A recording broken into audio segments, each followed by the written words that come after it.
Hello guys, সবাই কেমন আছো? আশা করি সবাই ভালো আছো। দেখো, বউ ভাতের নিমন্ত্রণ ছিল, তো খেয়ে চলে এলাম। প্রচণ্ড পরিমাণে আজকে গরম, যা বলার মতো নেই, এত গরম।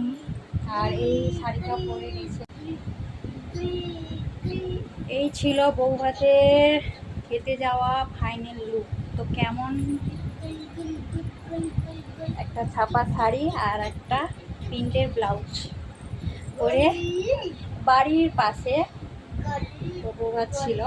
তো বেশি কিছু সাজুগুজুও করিনি, আর সিম্পলভাবে গেছিলাম, যে গরম, সাজুগুজু তো করে একদম যাইনি।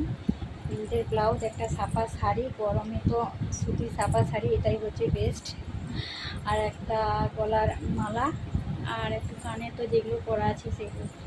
তো আমার এই ফাইনাল লুকটা কেমন তোমাদের ভালো লেগে, যদি কারোর লেগে থাকে তো কমেন্ট করে জানাবে অবশ্যই। তো এখন এসেছি, এখন মামামকে ঘুম পাড়াবো। মামামও গিয়েছিল আমার সাথে, এখন ওকে ঘুম পাড়াবো। সবাইকে রাখছি, টাটা।